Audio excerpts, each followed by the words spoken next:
আসসালামু আলাইকুম, সবাই কেমন আছেন? আশা করি সবাই ভালো আছেন। আল্লাহর রহমতে ও আপনাদের দোয়ায় আমিও ভালো আছি। ওইদিকে চুলাও জ্বলতেছে আর ছোটো মাছ পাইছি, ছোটো মাছই নিয়ে এসেছি। আর এই সরষে ইলিশ রান্নার জন্য লাগবে পেঁয়াজ বাটা, রসুন বাটা, কাঁচামরিচ, লবণ আর ইলিশ মাছ তো আছেই।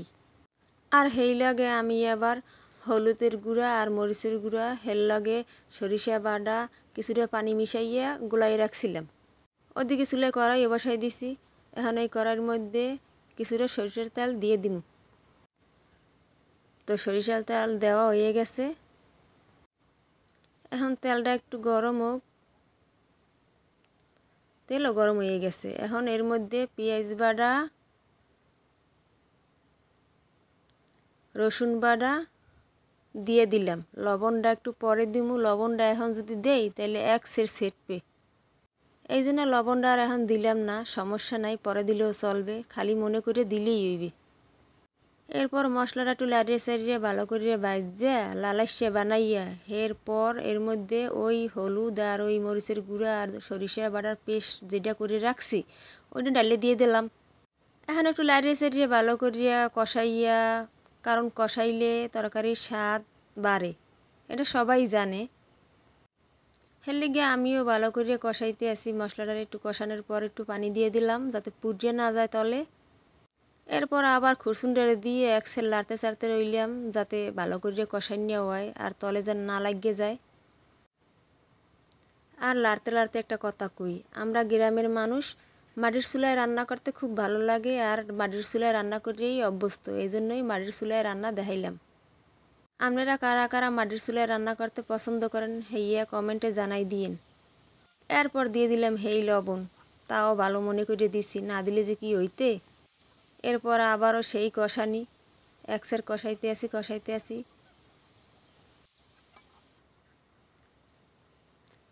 কষানো শেষ। এই পর্যায়ে 1 কাপ পানি দিয়ে দিলাম জলের মধ্যে। এখন জলটা একটু ভালো করে লাড়িয়ে চাড়িয়ে মিশিয়ে নেই।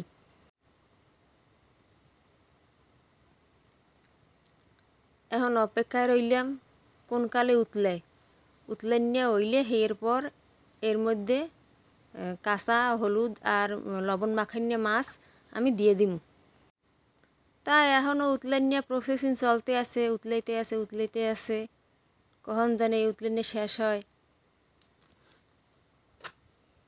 ও এক পর্যায়ে উতলাইয়া শেষ।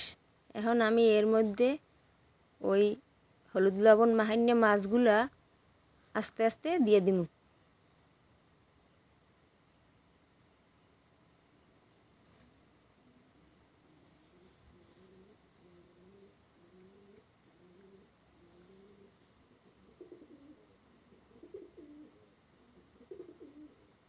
আমার সব কটা মাছ দেওয়া শেষ। আর একটা কথা, এই বর্ষার মৌসুমে বাজারে মাছের প্রচুর দাম।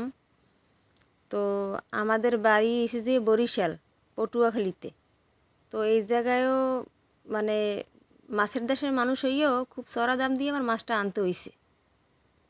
তারপরও আমি খুশি, কারণ আল্লাহ আজকে আমাদের জন্য রিজিকে যা লেখকে রাখছে হেয়েই আমি আনছি, আলহামদুলিল্লাহ। মাছগুলোর আবার একটু উল্টে পাল্টে দিতে আসি যাতে এপিট ওপিট ভালো করে ঝোল মশলা ডোহে।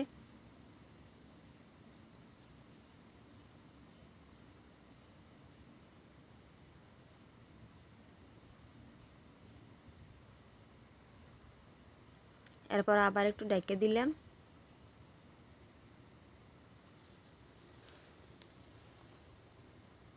আলহামদুলিল্লাহ।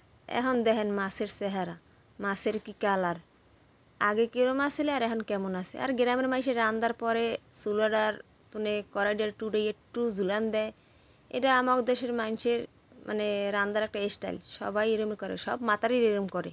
তো আমি এরম করলাম যেহেতু আমি এদেশের মানুষ। আর কাছের তুনে দেখেন আমার মাছটার চেহারা বা আমার মাছটা দেখতে কত লোভনীয় হইছে। আর আমি তো বলছি লোভনীয় হইছে, এখন আপনারা বলেন যে কেমন হইছে, কমেন্ট করে জানাইন মাছটা আসলে কি রান্না ঠিকঠাক হয়েছে কি না।